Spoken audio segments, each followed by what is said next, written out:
Please, search warrant. Open up. So, police warrants. A document issued by a legal or government official authorizing the police or some other body to make an arrest, search premises, or carry out some other action relating to the administration of justice. Do police officers need them every time? You might be surprised by the answer. We're going to dive deep into that one on this episode, ladies and gentlemen, and it's going to be a follow-up to our last podcast. Go back and check that one out. You'll understand why we need to talk about this one just a little bit further. It's going to be a little longer one, so stick with us.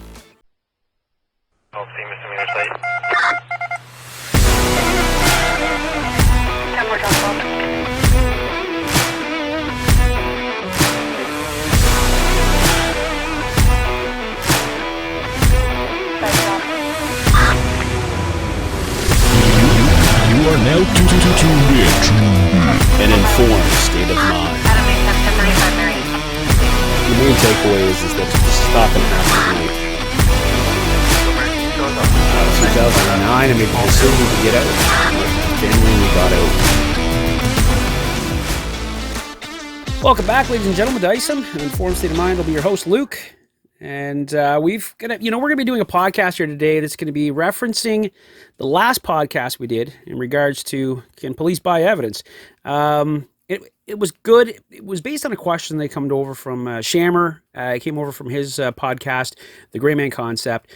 There was a bit more information that he had on the first half of his question, if you would, because I think looking back on it now, there was almost two questions there. Well, he made a statement and had a follow-up question based on a statement. The statement was reflecting around, warrants, and do police need them all the time? I think it's an important topic, and we are going to take our time with this one. There's a lot of information that I think is pertinent, and I don't want to leave anything out. This is going to be my third, fourth attempt at putting this podcast together, for the only reason that I said, you know what, I still think I need to cover that, and I need to cover that. So what I've done is, instead of talking off the cuff like I would normally do, I've tried to put together a bit of a script for this particular podcast. I'm going to be reading from that, only to the sense that I don't want to forget a lot of different points that I think that really should be made if I want to do the podcast any justice, and delivering that to somebody who says, hey, I really would like to rely on some of the information we're putting in. Having said that, I'll go back to disclaimer. We are not a law show. I know it certainly may seem that way.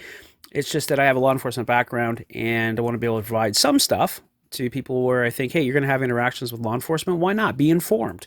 And that's the whole premise of the show, is being informed. And there's lots of different things that I think that I'm proficient at, have something to offer in that sense. And if not, I'm going to go ahead and do some research before presenting some of the information, because I want to be able to make sure that people are getting as much information as possible. And again, part of the disclaimer, that we're none of this should be legal advice. And if you got a legal question, you really should take it to a lawyer. But again, we did have a question based on that last show, and this one came from a guy named was Mark here. Mark, he had said to us, is this right? Do we have to? Do police have to have a warrant every time, or do they not have to have a warrant? Because my understanding was that they needed a warrant, and if they come to my door, I'm going to look for that warrant every time, and if not, I'm going to close the door.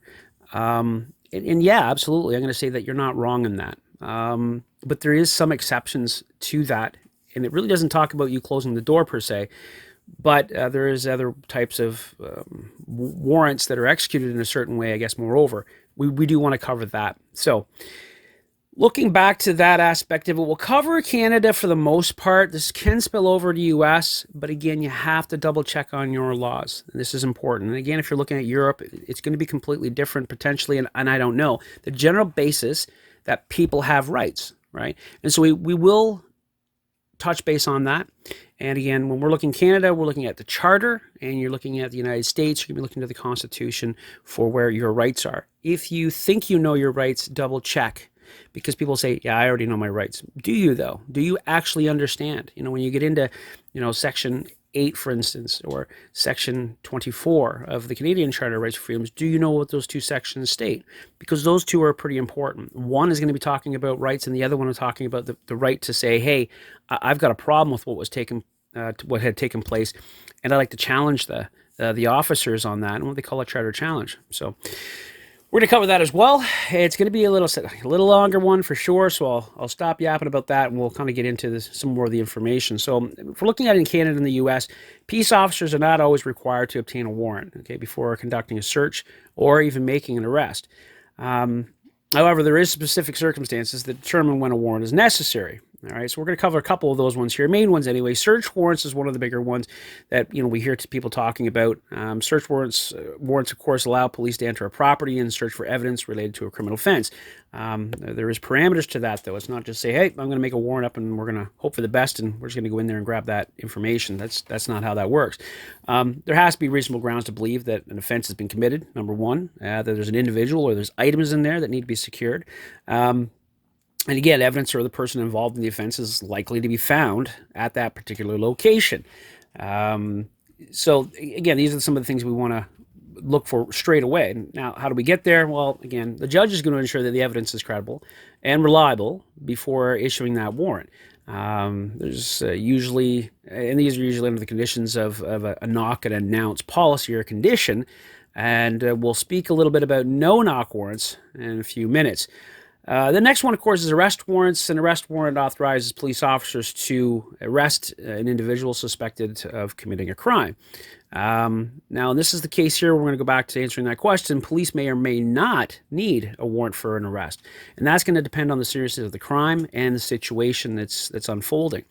Again, found committing is a word that you're going to hear throughout and is going to be a key factor in that. If police have an arrest warrant, they must show or inform that individual about the warrant. And but again, they may not always have that warrant physically with them. So there can be an exception to that as well. And like I say, we're not probably going to get into the absolute specifics of that or the case law as to why that takes place or why it's allowed to take place or what is set of precedents, but it's out there. So again, it's a general overview. It's a lengthy one again, but it's a general overview. So some of the exceptions of that, of course, the police officers may not be able to make an arrest without a warrant. When an individual is caught in the act of committing a crime, for instance, that's again the found committing portion of it. Or in emergency situations where there's a imminent threat to public safety, for instance. So that's going to be another exception to that. Again, however, in general, police officers are required to obtain a warrant before conducting a search or making an arrest. So, but again, there is exceptions, right? So found committing is one of the bigger ones right there for sure. And again, an immediate preservation of evidence. You see something is going on, you might be able to go ahead and seize that without warrant, for instance, to preserve it. And again, it's going to really come down to articulation. We can. I know there's people out there already, screaming at the radio screen or their phone or whatever, saying, these exceptions is what the slippery slope is, and you're right, absolutely. And articulation is another one. And the articulation and how they articulate it, that's a slippery slope. Could be. But again, at the end of the day, this is all going to end up in front of a judge, right? So after the warrant, of course, was secured by that. So let's look at maybe warrant requirements. I mean, the requirement for the warrant aims to protect individual rights and to ensure that law enforcement activities are carried out lawfully and appropriately. And I was speaking about in Canada, even if law enforcement have a search warrant, there are situations where a resident of a property may need to provide consent, for instance, for a search. So speaking of that, we'll talk about that a little bit here. So, I mean, we look at what the scope of the warrant is, for instance, and this qualifies a certain warrant or the specifications or certain purpose of it, the location, the items, for instance, that's going to be searched, and that's very specific to the warrant. If the warrant, for instance, is limited to certain areas or specific items, officers can't exceed that without additional consent from maybe the resident, or going back and requiring another warrant or an expansion of that warrant if that applies to where you're located, to say, okay, we've got new information and we're going to expand that search. We may have to update the warrant. And again, at that particular point, maybe they know what they're looking for and the individual won't destroy that evidence. So there is some wavering that can take place there. Third-party consent, if we want to talk about that, is if someone other than the property owner, such as a roommate or a family member, for instance, is present during the search, their consent may be required, for example. So that's another factor to consider. Certainly, But again, I should mention that that consent must be voluntary, and making sure that they're informed of everything they need to be informed about, right? Because they have to understand those rights, right, and the implication of granting consent, for instance.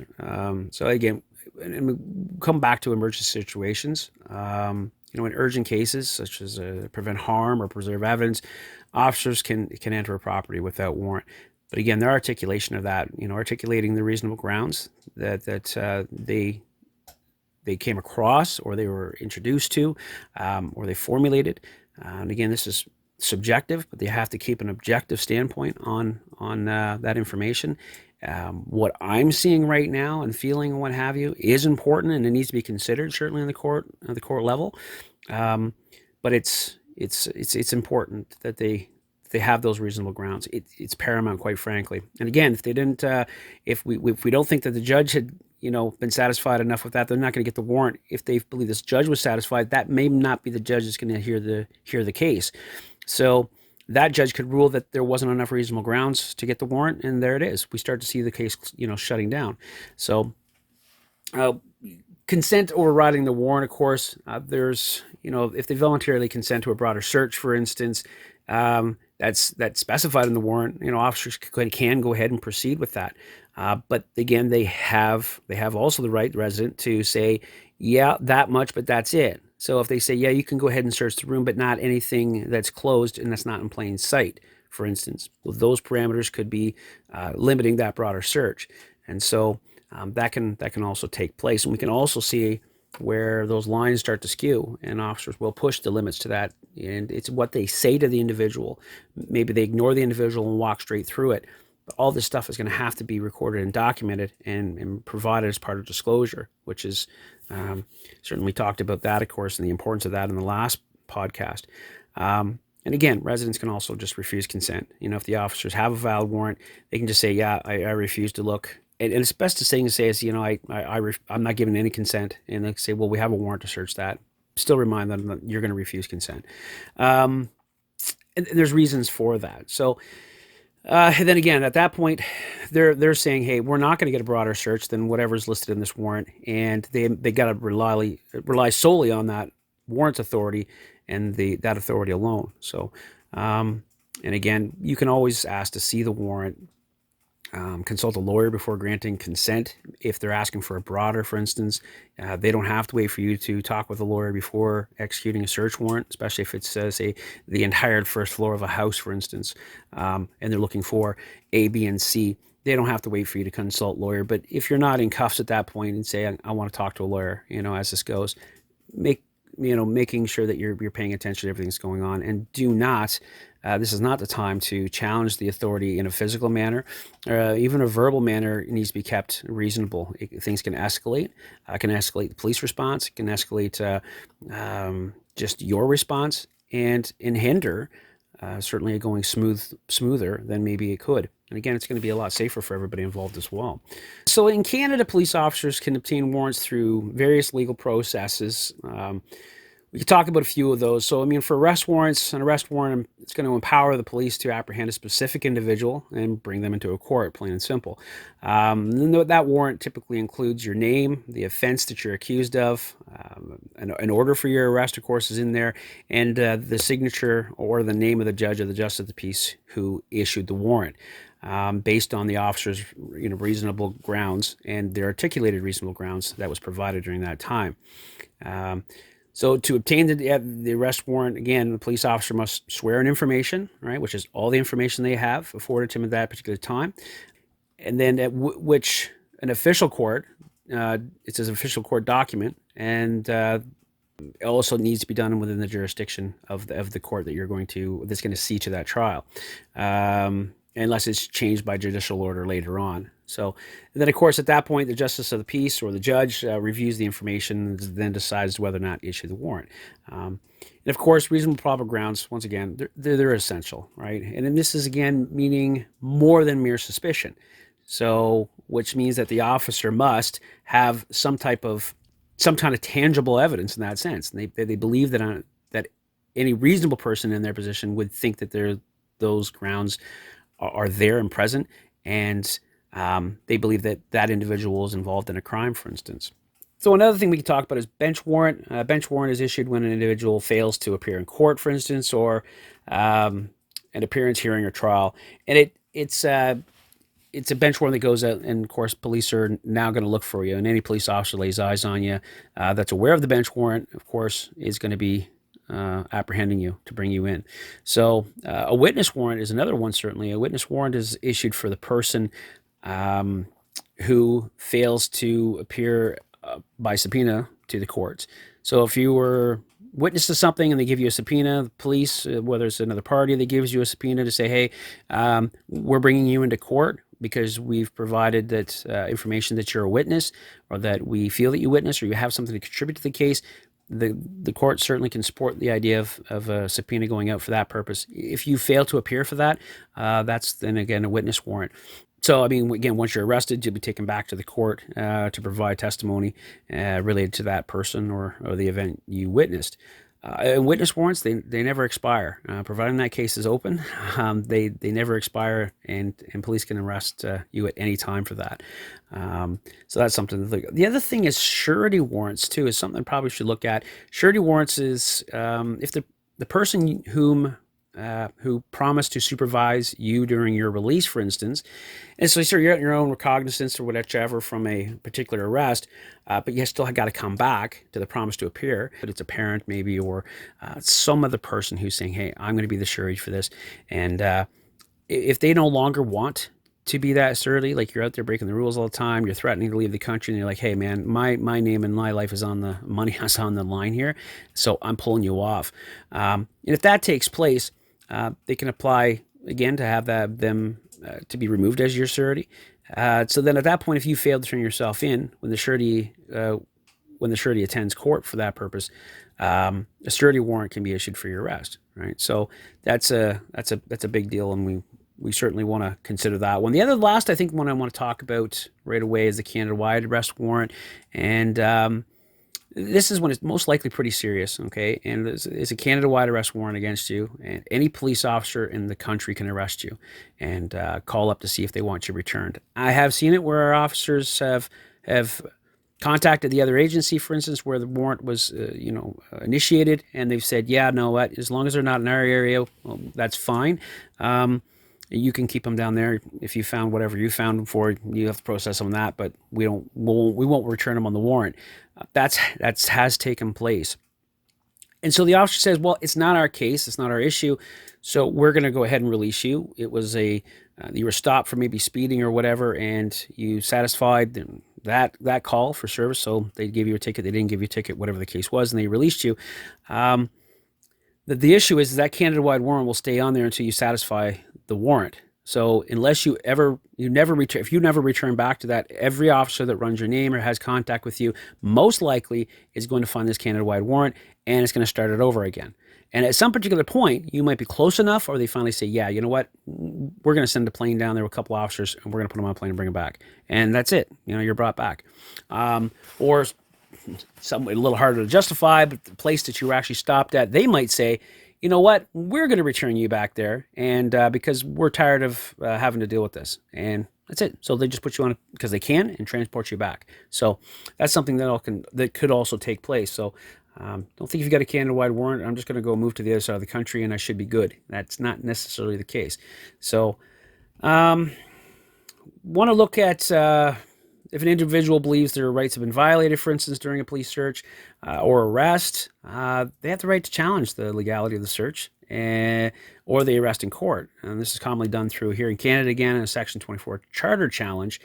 If you're not sure about that, go read about that. Right? It's and I would absolutely suggest that everybody in the world of Canada, anybody in the world, if you've got a law that's similar to this, and this is how it kind of plays out, and somebody can put you, in a position of having a warrant executed against you for any reason or charging you for something, you should understand your rights. So again, Canada, U.S., Germany, England, doesn't really matter. You should know the laws that can affect you, especially in these more serious ends, so that you have an understanding. Some could say, I don't know, I don't really care, I'm just going to say call a lawyer. Good enough, providing you actually say, the moment it happens, say, hey, can we have a word with you? No.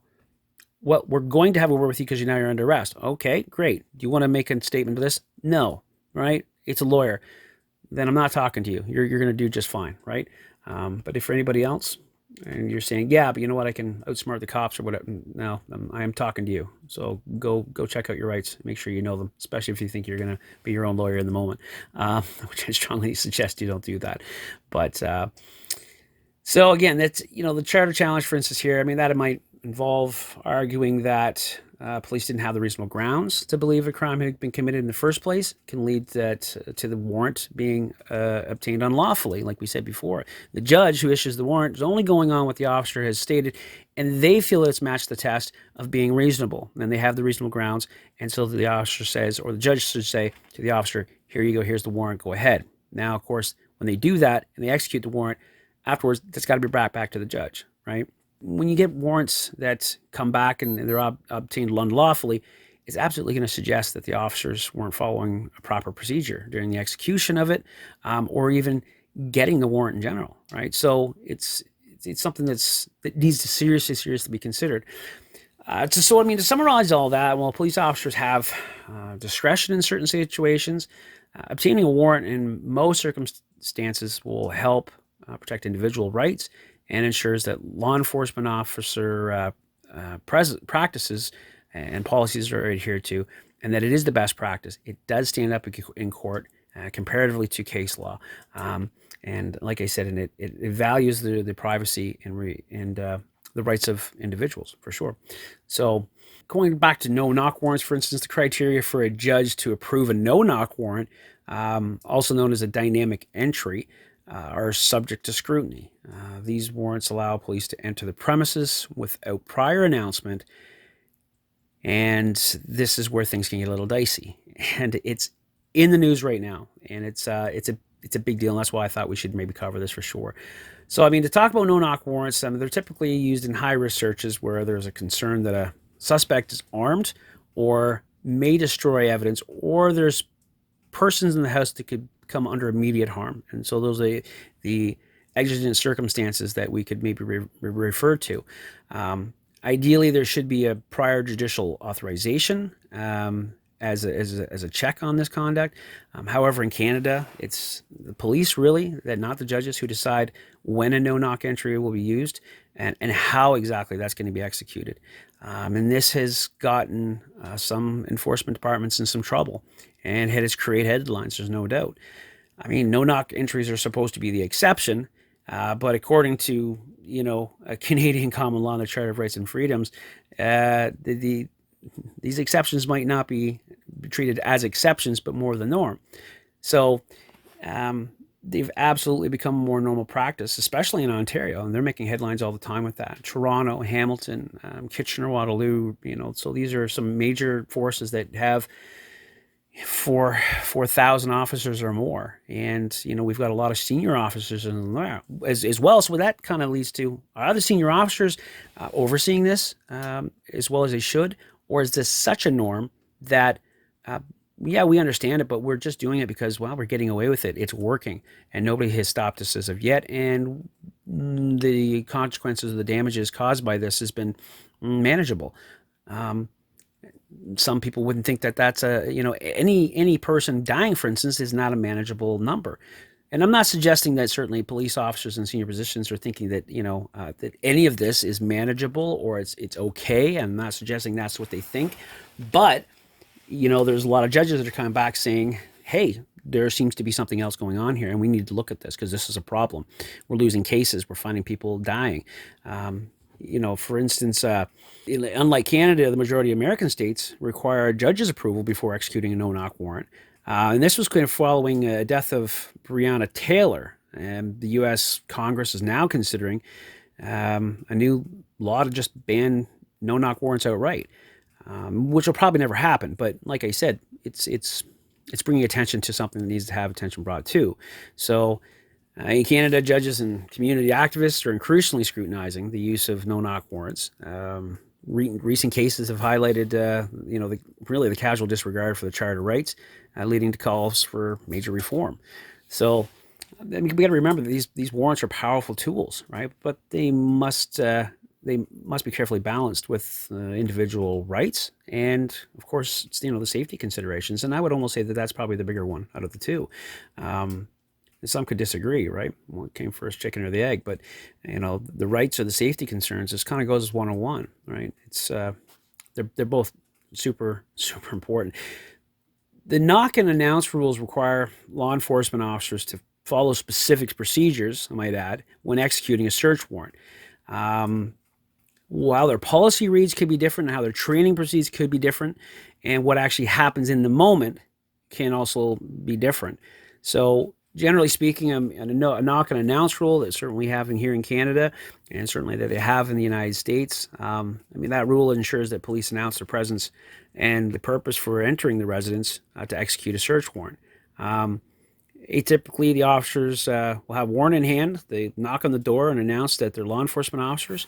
And when they're after they've knocked, they have to give that person a reasonable time to come and answer the door. Again, that can lead to another problem. What's reasonable?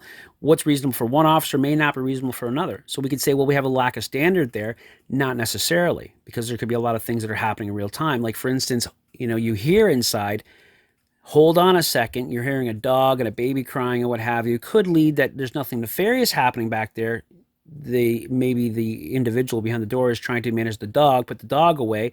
Maybe they know the police are here, maybe they don't. They just know the dog's a bit of an idiot when somebody comes to the door all the time.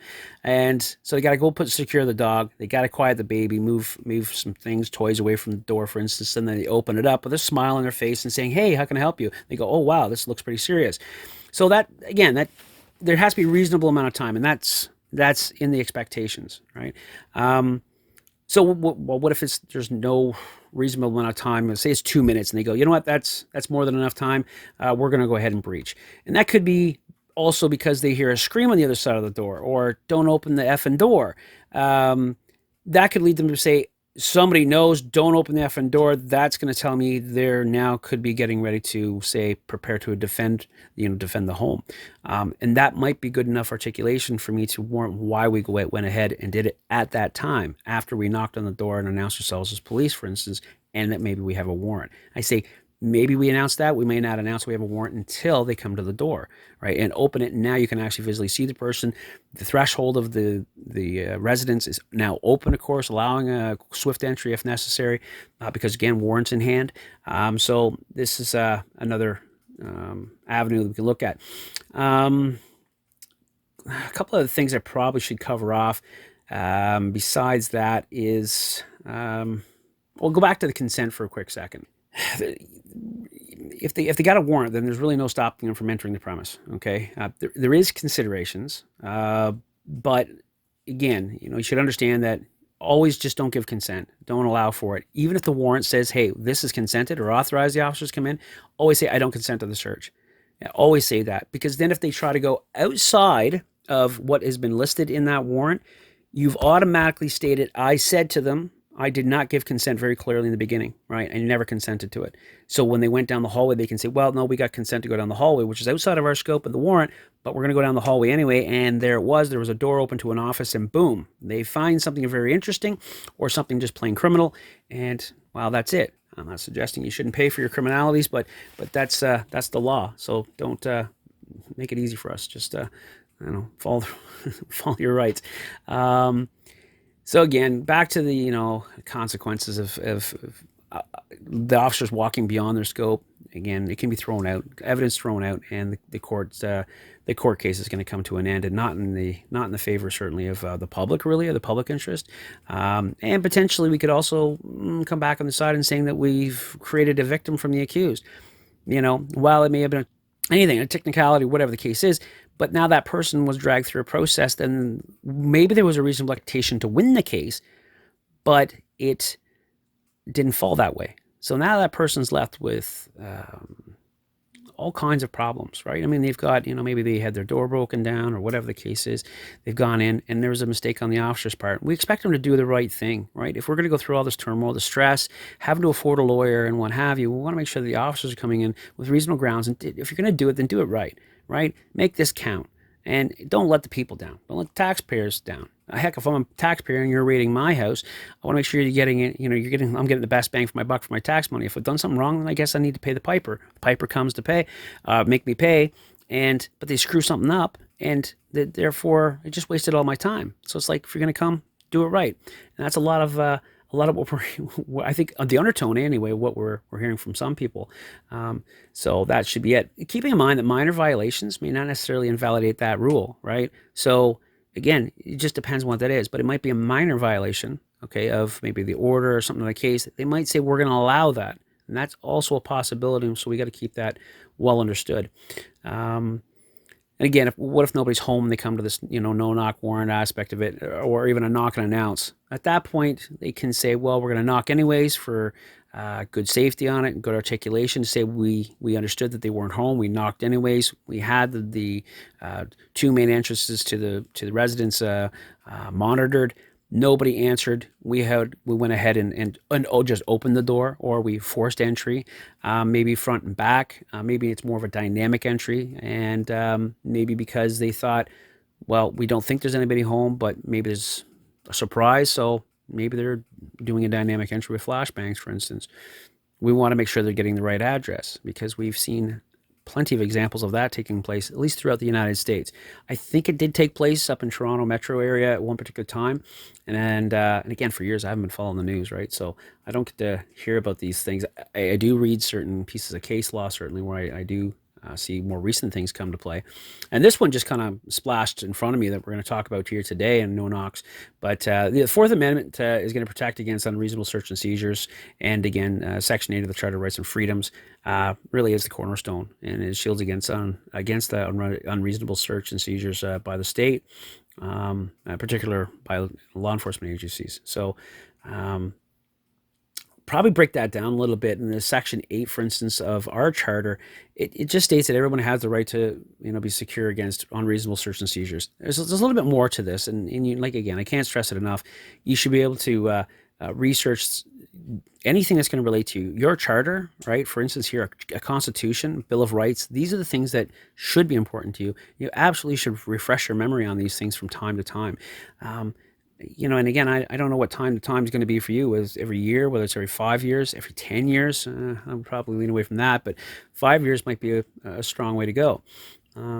Like I said, it behooves you to do this, and I think it is absolutely your responsibility to do this, especially with driving. People just say, well, I didn't know that. Well, you're going up there driving every day with the public. We just go, well, this seems reasonable and this seems like common sense. And then most of it is, going to be honest with you.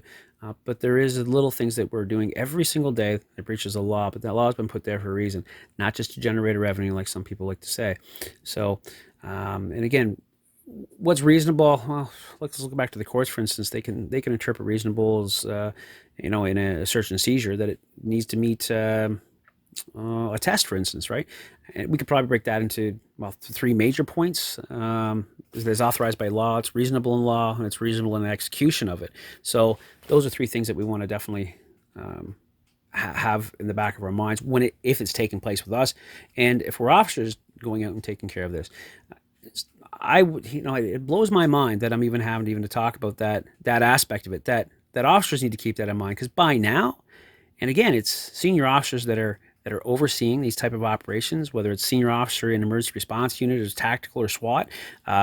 These guys have been around doing it for a very long time. And if they're in that leadership position, it certainly behooves them, or is upon them, to read current case law, keep current, understanding what laws may have changed. So what may have been good 5 years ago may not be good today. And that's really, really important. And again, to say, just because we can, doesn't mean we should. And it doesn't mean it's legal. And it doesn't mean that this is not going to come back and bite us in the arse, or is not going to end in a disaster of some sort. And this, I think, needs to be scrutinized heavily by police. There's no doubt. We see this complacency all the time. You see officers that are putting people that are under arrest, for instance, and they're going to drive them home, or they're under arrest, and because they're going to release them when they get to the home, as long as somebody's there for them, because maybe they're really intoxicated or whatever the case may be. They're not even handcuffing them, not searching them. They're just putting them back to the cruiser and going.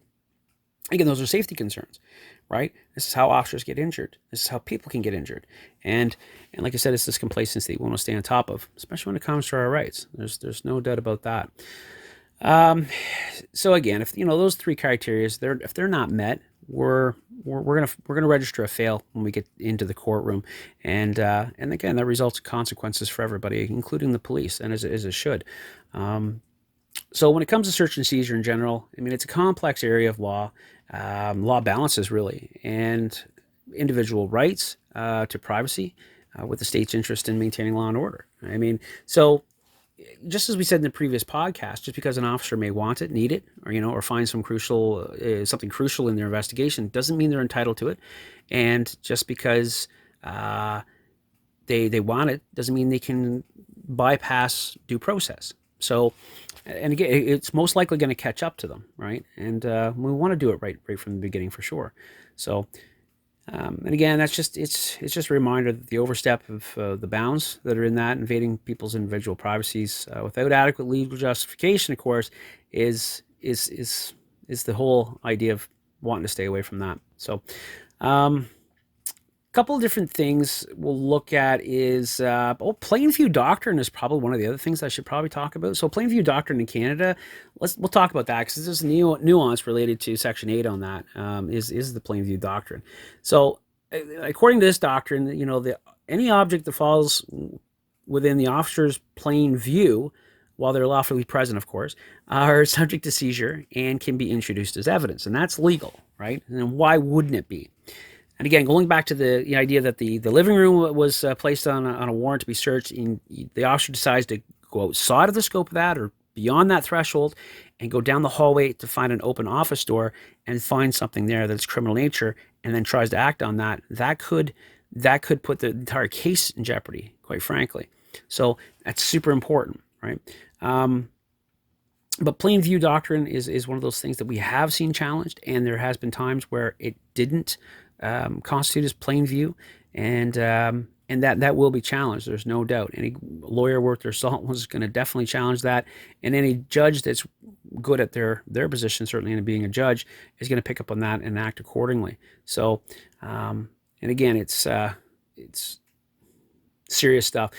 Let's go in there and talk a bit about the no-knock warrant. There was some serious controversy surrounding this here in the news, and it has been for the last few years, which has sparked some concerns, call to action, if you would, and a couple of the things that was forced to take place was some policy review, which was good. This is moving forward, and we want to look at that for sure. So, I mean, a no-knock warrant can go sideways in several ways, leading to unintended consequences and potential harm.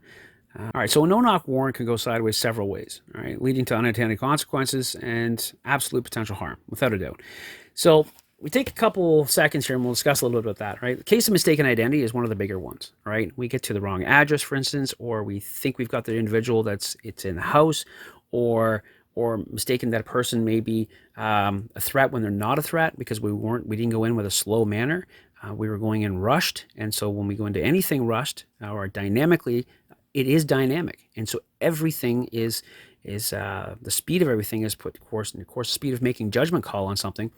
It has registered and failed. There's no doubt about that, and there's plenty of examples out there. Breonna Taylor, for instance, was a U.S. case, and then that certainly changed the whole dynamics of law down there, which was probably the biggest spear point to targeting the no-knock warrants in the United States and why it's under so much scrutiny down there. First, Breonna Taylor, her boyfriend was shot he had shot at officers, and this, of course, resulted in her death. And so, while being tragic, it's something that hopefully we can get some change out of that. And again, it's a double-edged sword because we're looking at officer safety, just the same to go out there and safeguard our communities and our society. But we also want to make sure that we're getting it right, and so that individual that needs to be dealt with, that we're not breaching their rights overall. They feel like, hey, we're getting attacked right now, and so they're quicker than the officers coming through the door, for instance. They start shooting back because they're armed, and maybe they're permitted to do that. Maybe they're not permitted to do that, but they're still shooting back. One would say, well, they may have had a right to do that, or at least it would have been a reasonable expectation for them to have done that. Right. So not to say that there isn't safety risks involved in those things, because there certainly are. And again, it can endanger both officers and residents, with that type of execution. So flashbangs or other devices used to disorient occupants, for instance, can escalate the tensions, and again, ultimately leading to innocent bystanders being caught in crossfires. So children, for instance, people that they don't see, bullets don't just stay within rooms; they can go beyond rooms into neighboring apartments, for instance, and that certainly can be brought up as and should be brought up as a serious concern as to why that no knock warrant was seen as the only option. You know what? Besides aside from the courts and the overall legality, another issue that must be considered is public backlash or loss of public trust, because this then again can get people's back up. So when this taking place, you'll have people that are going to want to resist that. And this is what we're finding right now, as far as I'm concerned, is. Right now we could say that people have lost respect for law enforcement officers or don't have any respect, so they try to escalate it in the moment. This what escalates the situation, and then there's force used, whether the officer tries to take custody of the individual or calm them down or giving them an order, the person's not following the order. It escalates now to potentially arrest. Then there's a resistance during that arrest, and then we come to somebody maybe being seriously injured or otherwise, or something even worse, of course. Where force didn't have to be used if we had a different tactic approaching it to begin with. We talk about those people, and we talk about this when we're training law enforcement officers to make sure that we do not escalate. We're always looking to de-escalate. We want people to be compelled to comply. And by speaking with them, good officer communications, our presence personally is the first and foremost thing. And with that presence, we need to have a command presence, but it also needs to be, a professional and friendly approach so that we don't escalate it. And that's certainly important. So, straight out the gate, violating the knock and announce rule renders the search seizure illegal, which is to say that any evidence obtained through that flawed no-knock warrant may be excluded in court proceedings. That is one particular challenge. It doesn't necessarily mean that if they violate a knock and announce rule by saying we're going to go no knock, there could have been a situation that popped up directly before breaching that house. And this, again, can be dynamic. Why an officer or lead officer has decided we're going no knock. They're going to need to articulate that. And they're going to have to leave it to a judge to decide whether or not that was reasonable. Whether that was a reasonable way to mitigate the issue standing there. So we'll look at Canada, for instance, and we know that hundreds of no-knock raids are done each year to execute search warrants. The data is out there, without a doubt. Also known as dynamic entries, of course, these usually involved heavily armed police forcing entry into homes unannounced. And it's something we see. And again, there's times when that's going to be warranted, and I can speak to this. There's no doubt about it. Legal challenges that we know in the Canadian courts, of course, have scrutinized the use of no-knock warrants, especially after the death of a 23-year-old black man out of Ottawa, Ontario. And again, there's been other cases where it hasn't resulted in a fatality, but they just didn't have all the evidence. We're going to speak to one of these particular situations that is now just freshly in the news, and not even a week ago, in Hamilton, Ontario, Canada, Hamilton police officers executed a search warrant on June 2nd, 2021. And they arrested 4 women and seized Canadian currency, a quantity of mushrooms, and hundreds of pounds of cannabis, right, or marijuana. One issue is that the police did not file a report with justice for the evidence, so that was a big mistake right out the gate there. But before they even got to the point of seizing the evidence, there was a no-knock raid that was decided to put in place here. This is where it got them into the trouble. And there was also video. And again, we say there's something to be said for video inside your home, not just outside of your home, but inside your home. In this particular case, this was videotaped. So what I wanted to do is actually, because the report was done by Bobby Herstova. He's a CBC reporter. He's got some pretty decent years of journalism behind him, without a doubt. Now, CBC is not one that I always necessarily want to follow. I don't always think that they're reliable or credible. But the information here, they're taking it right from court documents for the most part. And from everything I've fact-checked, it looks pretty solid. But it demonstrates a few points, and I think we wanted to look at that. So I'm going to be reading it right from their article. I'm going to provide the article link so you can go back over it. But it goes on to say, in late 2020, Hamilton police started investigating an illegal cannabis dispensary that was operating as a online delivery service. Now, Hamilton Police Service eventually pinpointed 2 units inside a downtown apartment building as the source of the deliveries and got a search warrant to enter the units. Sounds pretty straightforward, and most likely was. On the afternoon in June 2021, the HPS Drug and Gangs team executed the search warrant by doing a no-knock raid. It goes on to say the surveillance camera footage from inside the apartment, which we do have that here in this podcast today, provided to CBC by the accused, Schofield, shows that the door is starting to give way by a battering ram, and a woman briefly approaches the door and scurries away as police continue to force their way in. After about 20 seconds, police break through the door. So it took them 20 seconds from the first knock to the point where officers are coming through the door. I think it was a little longer than that from my perspective, but we'll have a chance to look at that. And then, of course, 7 officers wearing bulletproof vests over street clothes fled into the unit. The footage stops shortly thereafter, and police officers enter. So, like I said, before we get too far into this, let's have a look at the footage. It's a dynamic entry. There's no doubt about that, right? It's definitely a no-knock warrant. So don't mistake them beating on the door as the knocking portion, because that wouldn't qualify. So this should be visible to people listening on Spotify. We've kind of made it that way. And again, you can run over and check it out on YouTube channel if you're not listening, so we can, or not watching, I should say. So let's have a look at that.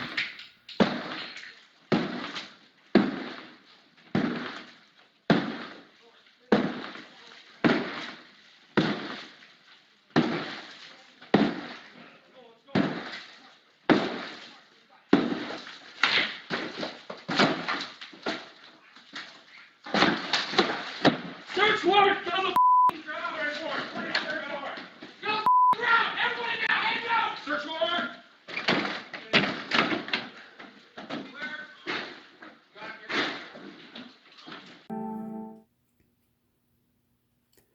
Okay, so Judge Guman in this particular case ruled that the officers didn't have safety concerns before entering the unit and couldn't explain why they decided to use the no-knock warrant or the no-knock raid for the execution of the warrant. And I'm going to say I would see the same just from looking at the video. There's a couple of distinguishing factors there. Number one, the first person in the door had a taser, right? And so if they're worried about danger to officers, if that was their reasoning behind that, which again must have been explained to the judge when they got into court, so we don't have all that information. But the fact is they went in with just street clothes on. They it seemed like I don't know why that would have been the case. You want to be highly visible in that sense. They did have police on their vests, which is fine. They did back the officer, certainly second officer in, certainly was armed with a pistol, but there was no shield. And again, first officer with a taser seemed to go straight in, and second officer again didn't seem to be backing that officer up. So I would definitely say that that didn't fit the criteria, certainly. So what was it? The likelihood of them destroying, hundreds of pounds of cannabis? I don't think that was a qualifier either. But the judge certainly has more information than we do here, and certainly has decided the same.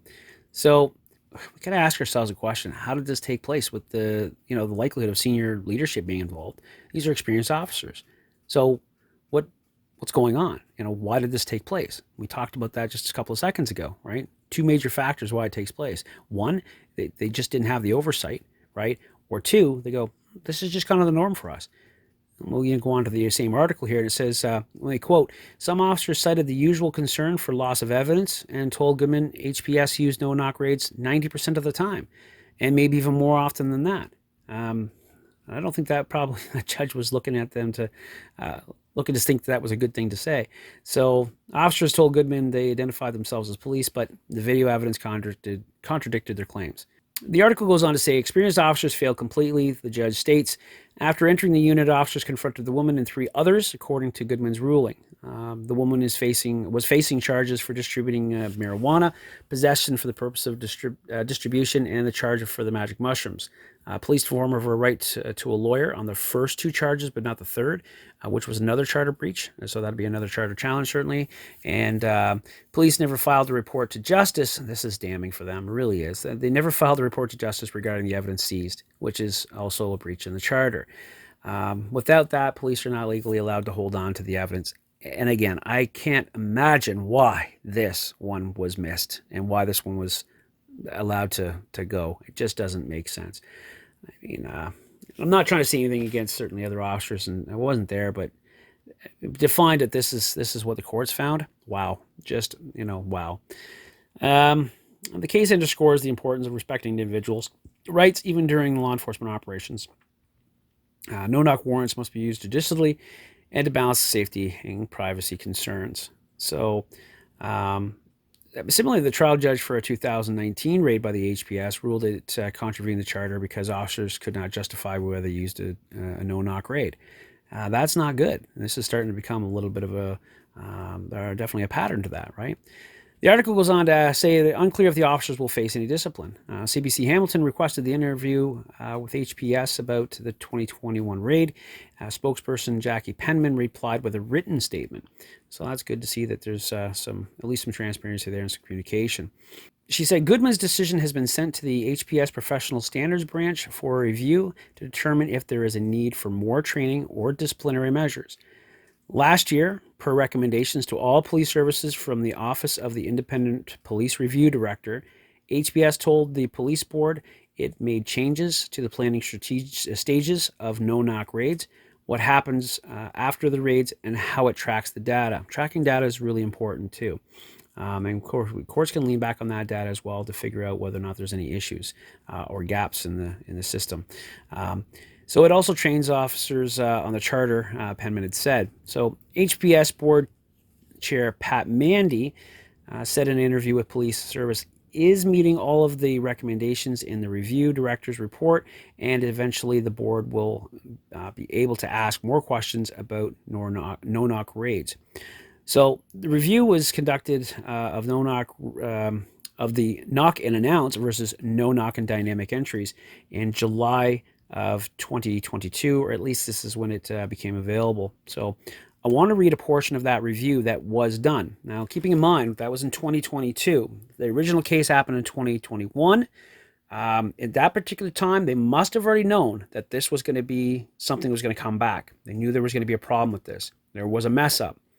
Or they said, this isn't going to fly. Whether it was the Crown looking at them in the early phases of passing all this information forward, they said, we've got some problems. Okay. The why some of these things weren't fixed at the Crown level before disclosure was provided and so on, like making sure that the evidence certainly was reported. To me, that should have been fixed and could have been fixed. So why that wasn't, and very quickly right after, which is important, certainly. Continuity of the evidence certainly is important. Again, everything relating to the Evidence Act in Canada here.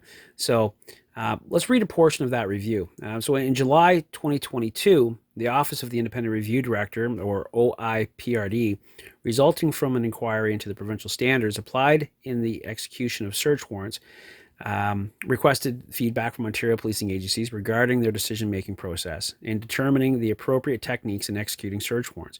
So again, knock and announce versus no knock or dynamic entries. As part of that review, the OIPRD provided 9 recommendations for consideration in the context of execution of judicial authorizations. Members of the Hamilton Police Service, representing areas prone to execute such authorizations, consulted and formulated feedback relevant to the present inquiry. The document constitutes a summary of the organization's response. So again, I want to read this because I think it's quite important to see what has transpired of it. It makes mention of what things were to where it is now, who's kind of involved with that, and what have you. So it goes back to say, in recent months, issues associated to the additional rule of disclosure exposed a gap. Again, that speaks to that fact that it was showing there was gaps in that disclosure, saying, hey, we don't have a full story here. What's going on? We're missing some elements. Some things are not satisfied. So again, back to the article, it says it exposed a gap into the policy with regards to post-action articulation. And as a result, following a policy review, the HPS adopted a novel approach to capture details about the decision-making process. All right, so what that means is they've got a new approach, and they're going to adopt a new approach going forward. So moving forward, the supervisor in charge of the operation, or of the Emergency Response Unit, or the ERU, which is Canada's version of SWAT, or other specialized units, will submit a document articulating the approach as part of the disclosure material. This will include details addressing the departure from the knock and announce rule. So why did they leave that that primary and expected rule of a knock and announce. So they're going to have to articulate that going forward, like we talked about earlier here. That articulation is going to be extremely, extremely important. It goes on to say that the OIPRD recommends that as a best practice, which we've talked about before in podcast here, operational plans and risk assessments be disclosed. Again, going back to the basics, right? Talking about being informed. We want to gather intelligence in that instance. We can gather, reassess, create a plan, and then act on that plan. We got to make sure that there's some kind of standardization to this and that it leaves no gaps, right? And so that's important. The OIPRD correctly acknowledges that this is not a practice that is mandated in law. Well, that's important, right? But it's not mandated in law for a reason, okay? It's a slippery slope when we get to putting that sucker in law, I can tell you that, right? While I think it's important to have a policy that we can fall back on to hold for, the hold an accountability level, but putting it into a law sets a firm boundary. And this is where, in real world application, you can present some issues, safety issues certainly for the officers involved. I wouldn't suggest that every single one needs to be a nail, and every single time police are going to be acting in this capacity, they're acting in the capacity of a hammer. So it's important to understand that. The information to obtain a search warrant is a point-in-time document. Just talking about what I just said here. It is prepared in advance of the execution of the warrant, sometimes well in advance. Officers are required in law to provide full and frank disclosure of material, known facts available to them at the time of applying for the warrant. Okay. In contrast, the operational plan is a dynamic document which changes based on information gleaned often up to the last moment before execution of the warrant is made. So they're putting in there, we understand it's not there, and they're stating why it's not put in law, and maybe even defending that to a certain degree. They go on to say it would be problematic for any operational plan, especially one that is evolving, to be placed before an issuing justice. There's something to be said for that, for sure. They're not in that moment. They don't understand the full scope of the situation or the dangers that might play there. So in that moment of time, they might have the option to just, and maybe one of the bigger things is to say, if that changes so dynamically that the dynamic entry is not going to be authorized, it's now going to say you need to disengage and reaffirm, and only with exceptions of there's again, balancing that loss of evidence, for instance, or the suspect fleeing, and we've been on the hunt for this guy for a while. There's a lot of things to consider. Again, going back to the law, this has been quoted quite a few times. Supreme Court of Canada held that R versus Cornell. Again, this is 2010 law. The decision made by the police as to how to conduct an entry to a residence must be assessed in the light of the information reasonably available to them at the time. Again, that word reasonably, right? Everything is going to be reasonable. A reasonable response, reason to believe, but it has to be reasonable. Reasonable basically is a translation of subjective to objective, right? So when we look at something reasonably, it's got to match that objective point of view, right? So the decision was made at the time of the entry, of course, is speaks to that. So the inclusion of the operational plan and risk assessments in the ITOs has the potential to confuse the issues. So the decision was made, i.e. at the time of the entry. The inclusion of operational plan and risk assessments in the ITO has the potential to confuse these issues. So concluding this document, they end off stating the following. And this is not complete by any means, so we'll provide a link to that so you can go ahead and have a look at that. Concluding this document, they end off with stating the following. The current tracking system is compartmentalized and less than efficient. Right? In fact, the impracticability of the system is placed in place has the potential to yield inaccurate statistical data. Well, that's not good.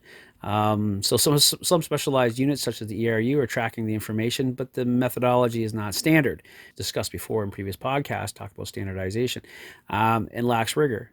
So insofar as the rectifying the situation, recent internal discussions led to the identification of gaps in the best practice, which again, we've talked about best practices before. So how are they going to address those gaps? Well, it goes on to talking a little bit about that, which is, this is where I go, okay, finally, I can give them a little bit of applause here. It goes on to address that question, right? So what are they going to do to fill the gaps? It goes on to address that question. A working group is currently exploring options to standardize the process. Yay. Okay. Using the Hamilton Police Services record management system. They feel pretty good about it. And if they put that in front of, all the chiefs of police, for instance, in the association there, and they kind of head nod on that one and saying, yeah, we're going to adopt the same principle. We can call it the, Ontario Provincial Police Services record management system, and they call it something else. If they want to jump on board with that, then that's great. So, again, they go back to say that we're going to make some changes here for charter obligation training. So officers involved in the execution of search warrants are mandated to receive dynamic entry training as part of the curriculum. Candidates are trained on the most common charter-related issues arising in the context of the execution of search warrants. Consideration is given to expand this training to all sworn officers. And again, not to say that some of these training, especially with tactical officers, they might be going, having somebody from a police college, for instance, come out to their department to have that. They might already have them on staff. So that might be senior officers within that command who've got experience in this. And the department has said, yeah, hey, Frank, you're going to be the guy that talks about all the considerations, talking about charter-related issues that arise from these. Frank, you're going to be our go-to guy. You're going to train all the younger officers that are coming in place and making sure they have a firm grip on that. Want to report on that, give us some kind of record to say they've been trained and that you're satisfied with their level of knowledge on that, and nobody's going to make a mistake. And that can happen in that level too. Again, having it say everybody goes off to one particular place in the country, maybe that's a better way of doing it. If we really wanted to take it seriously, and maybe the federal government funds that. So they say any police that are going to go through this will have this. And when they can make it an online course to minimize cost, but it's all coming out of one central place. So we can go back to that one central place and we make changes there, it makes it across the board. Now, having said that, there is going to be a few situations where you can't cross over provincial boundaries, for instance, or from state to state, because there's laws that are going to say, well, that's all fine and dandy, but that's not going to jive with us. Maybe we can make exceptions to that. But again, coming back to one standardized approach, I think is a lot easier to babysit and, fix or mitigate issues as they pop up. And then again, that's dispersed out to everyone at the same time, and it keeps everybody on the same page. I think that would put us further ahead. And I'm probably not alone in that. So the article in the CBC Hamilton stated they previously filed a freedom of information about no-knock raids done by the HPS from 2019 to 2021.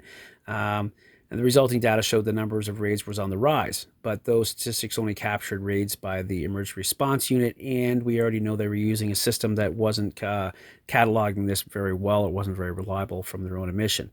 So, again, one other thing we could say that Penman, of course, said that HPS could not say how often no-knock raids took place before 2024, and to me, that's a serious problem. Now, maybe it's because they didn't have that information, but they could find the information. Hard to say. I would like to think that they could. Again, I think this is a great starting point, no doubt, and I'm sure there's going to be watchdogs following and adding pressure, no doubt. To recap this here, there's some key points about warrants in Canada, and from my research, similar to the U.S., of course, warrants are issued by the justice and require information be submitted for that approval, or to bring someone or something to the courts for the process of fundamental justice to be started, continued, or administered. The legal rights of individuals, and that which is defined the same, are protected by the Charter or a Constitution and speak to the right and fair and due legal process. Now, warrants are required in most cases, but there are some exceptions out there, so be mindful and for certain circumstances. And they usually encompass, exigent circumstances when they're going to be bypassing the normal course of executing a warrant. Okay, for those exceptions, and again, safety and persons involved should be paramount. The discovery of criminal acts, or they're an arrestable offense, without the warrant, right? Because they're caught in the act. And so that's another big takeaway from this that we want to look at for sure. And there's no doubt that there needs to be some kind of oversight. And there is some oversight. That the problem is that it waits until it's in front of the judge, and that's the oversight. And again, we've dragged a lot of people, a lot of resources through this, and maybe harm has already been done prior to this. So that oversight, that one extra step that I would suggest, certainly in my opinion, needs to be taken at the law enforcement level. All right, whoever's involved in that, but at the law enforcement level before the boot goes to the door. That's absolutely going to be a key takeaway for sure. No-knock warrants are used in cases where immediate entry is necessary to prevent the destruction or evidence, or to ensure officer safety. All right, they're typically authorized by a judge or a magistrate based on specific circumstances presented by law enforcement. There's criteria for the issuance. To obtain a no-knock warrant, for instance, officers must demonstrate a compelling need for immediate entry.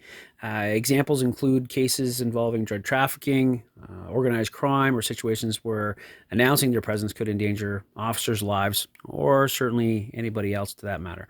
Balancing the rights, of course, is going to be extremely important, and such as privacy, right? And so that needs to be crucial. The courts, they're going to carefully consider the necessity of a no-knock warrant to make sure there's to prevent abuse, of course, and then it's aligned with the law before they're going to go forward. And again, there's a lot of controversy right now, and which is good. It's like opposition. We want to push back on these when we think there's something not right, or less, especially when we know there's something not right. So, because the no-knock warrants, for instance, have faced a serious amount of criticism, and quite frankly, well deserved. Right? We don't certainly want to say that any death or anything going sideways at a particular warrant, the execution warrant, is say it's a calculable number. We don't want to get into that. But there is legal safeguards in place, so we're not, it's not to say, well, it shouldn't be, right? The problem is that we know now that it has been happening. Again, with that review, I think we're going to see some things changing, and but that's it. So what we're going to say is this, all right? The judicial scrutiny, risk assessment, limited use, these are types of words that we want to see, in there, of course, with clear justification, right?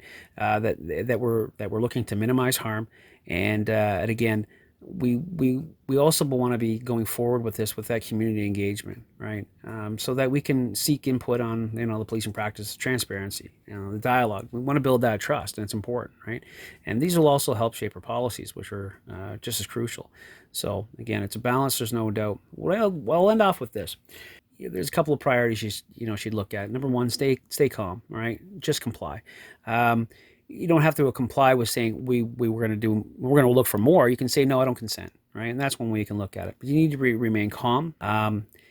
Comply with officers and their instructions to minimize the risk of escalation. I think that's certainly going to be very important, so that they don't escalate and feel the need for it, and you're not going to escalate anything by feeling that you need to because you're trying to make a point, and nobody seems to be listening to you because they don't need to listen to you because they're in there for a specific purpose. That's number one. Number two, don't physically resist. For Pete's sake, don't physically resist, right? And that can lead to injuries and, again, additional charges. So that's good too. Again, if they're in plain clothes and they got just a vest on, you could ask for identification. They might not give it to you straight away, but keep asking. I want to see identification. I want to see warrants. I want to see this, right? You can be putting me into the cruiser. I still want to see these things, yeah, we're going to do that. Will I do that? Fine. I want to see these things. I also want my call to my lawyer immediately. Those are the other things. Animals, cats and dogs. You can mention those things, and hopefully they'll try to make sure that the house is secure and that your cats and dogs certainly are not going to get out, or at least maybe they get the animal control over there to deal with that if the door can't be replaced, for instance, so that your dog's not just left out to run the streets. Again, it's, if you left the gas on or something like that, mention that to them for Pete's sake, right? Again, that's dynamic. Something else happens later on. You can say, look, the person took me out of there against my will. I told them the gas was left on, and now here we go. They didn't send anybody back in there. Again, make sure that's something for your lawyer later on. Again, keep the door closed until you're ready to verify the warrant, right? So that's also something to keep in mind. Keep in mind there's a time limit, and every officer's could be a little different until when you open that door before they just open it for you. So keep that in mind as well. But more importantly, know your rights. Okay, if you're not sure about them, go out there and read that stuff, right? For sure. Document the raid too. If you got this raid, if you're not even part of it, it's not your house, document it anyways. You might be dragged in later on, and maybe your friend will actually appreciate you copied down some notes when they were not in the right mind. Have a camera inside your house, and have it in a proverbial loop over 30 days. I don't think it's too terrible much to ask, or even daily if you're that disciplined. Or if your system does it for you, that's fantastic too. Because if that comes in, you might be capturing, your stupidity gone wrong, and now you're getting called for it. Or you might find out that it was the police stupidity, and this is where you're going to get paid. There could be something to say about that, right? Again, contact a lawyer soon as possible. And again, document everything. Details about the raid, officers' behaviors, any injuries, damages, timelines, anything like that. What you heard prior to, what you heard afterwards, what they said to you. All that stuff, copy all that down, right? It's something you want to be able to give to your lawyer. Your lawyer will make a distinction on whether or not it's going to be admissible court or permissible, at all. So look that way. And again, state by state, province by province, country by country, things and regulations and such can vary. So again, look at your local vicinity and where you're at for this information. Again, call a lawyer. I can't say that enough. Hope that's helped everybody out a little bit in regards to warrants. I know there was a lot of time put onto that one, but I think it deserved it for sure. Yeah, so we'll leave it there. I hope that's answered everybody's questions too. Go and check out Shammer. He's a good friend of ours over at the show, and we do a lot of talking outside of the show. And it's been picked up as of recently too. So, like I said, we're seeing a lot of things happening in the world, and we've got questions about that, and so we do have some chats about that. And I'm sure we're going to get together here in the next little while, and probably do a show together. Whether I appear on his channel exclusively or if he comes out and hangs out on ours, we'll see where that goes. We'll put a podcast together. So, till the next time, ladies and gentlemen, be informed, consider everything, stay safe. Bye for now. Echo, did you like the show?